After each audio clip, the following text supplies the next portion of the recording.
Her Excellency Pennelope Beckles, who was recently appointed the chair of the UN Women, as well as recipient of the prestigious Pelican Award. Good morning from the University of the West Indies. Good morning. Hi, good morning. Your Excellency, good morning and welcome to Now. Hi, it's really a pleasure. You know, this is my first. It's your first time on Now. I know, and we are very honored to have you. Are you freezing where you are? I wouldn't say freezing, but it is pretty cool. But yesterday was good. Yesterday was 58. Yes. Yeah, which is really good. Oh, I see you have adjusted to the U.S. Fahrenheit system. Oh, yes. So that's probably minus something on our side, right? Well, no, not quite, because it's not quite zero there. So congratulations. Yeah. It's probably about 14, you know. About 14. Yeah. Oh, 14 is very pleasant, very pleasant. Congratulations, by the way. Thank you very much. Thank you very much. And what does this mean in terms of you being the chair of the UN Women? Okay, well, the board is made up of 41 members, 10 from the African group, 10 from the Asian group, 4 from the Eastern group, 6 from Latin America, and 5 from contributing countries. Yes. So that Trinidad and Tobago would be one of the 6 countries from Latin America. We were elected on the board for a 3-year period. Actually, 2019 is our last year. Yeah. So it's a pleasure and a privilege to be the president. This would be the first time Trinidad and Tobago is, or any CARICOM country for that matter, is the president of UN Women. Wow. Congratulations. And it could not happen to someone with more talent and vision. Tell us what your vision, therefore, would be for your tenure. Sure. Well, there is already a strategic plan for UN Women. Of course, UN Women focuses on the issue of gender equality and dealing with all issues really relating to women and girls. There are certain thematic issues: economic empowerment, leadership and political participation, ending violence against women, humanitarian action, peace and security, governance and national planning, and of course looking at the 2030 agenda. And you would remember that there was the 4th Conference on Women, the Beijing platform, that took place in 1995. So next year is going to be a really big year, 25 years later. And then in 1975, they started the decade for women. So that I'm there at a very interesting time. Of course, Trinidad and Tobago has a female president, and there is a female prime minister in Barbados. For the CARICOM region, therefore, those successes are very important.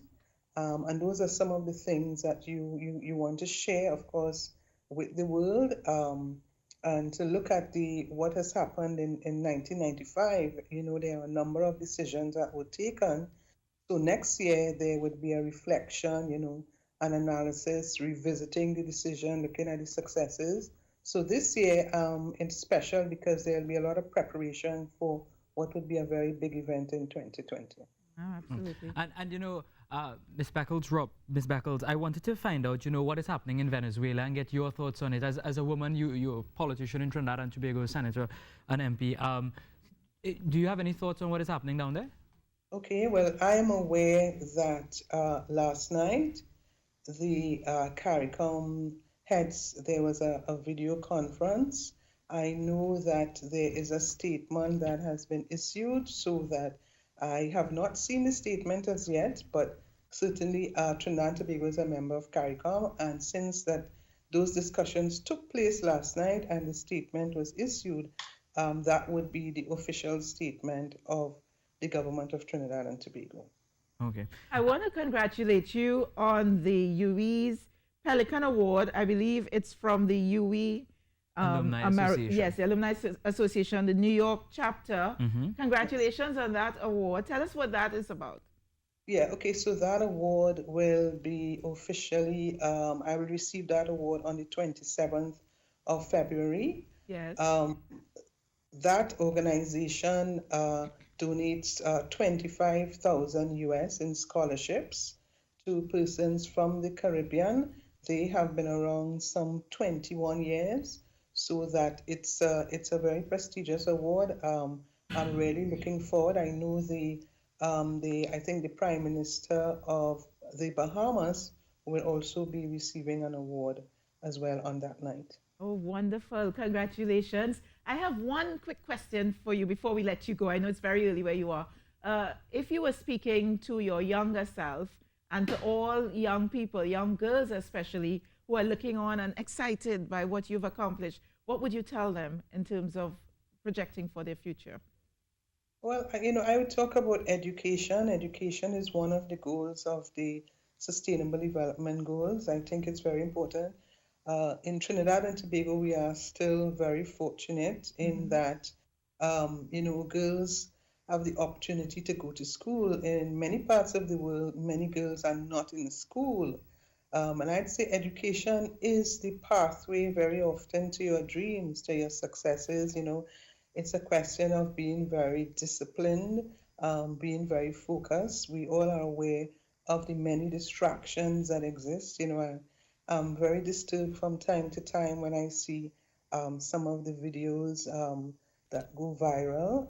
But we know that it's a little different, certainly from my time and your time, Lisa, where the peer pressure and the distractions are there. But a lot of it has to be disciplined, to be focused, to be very patient about your dreams and your desires. Sometimes the temptations is to be distracted, to be disillusioned, to be discouraged Yes, by the naysayers and those who don't want to encourage you. yes. And those of us, in particularly the girls who may come from challenged communities or who may not be, their parents may not be well enough, maybe to send them to the best schools or to give them the best education or best opportunities. I think that's where my focus is, to say to them, stick to your dreams, be patient, be disciplined. The fact that you're from a challenged community does not mean that you cannot excel, you cannot succeed, and you cannot be the best that you want to be. Strive always to be the best that you want to be. Some excellent advice there from Her Excellency Pennelope Beckles, Chairman of the UN Women and recipient of the UE American Alumni Pelican Award. Congratulations to you. I wouldn't ask you to sing Calypso as we're in the carnival season now. I'll let you go. I'm missing my carnival. I'm missing the season. But, I just want to say to all the Calypsonians and all the pan lovers, just keep Trinidad and Tobago shining bright. Let's always remember that, the world is watching us. We have been excellent at our culture. Proud that we have in the country to have, produced that very special instrument. Yeah. And I always, love my country. I'm just absolutely happy. And I thank the Honorable Prime Minister for having given me the opportunity to serve as a permanent representative. All right, wonderful. We're going to have to leave it there.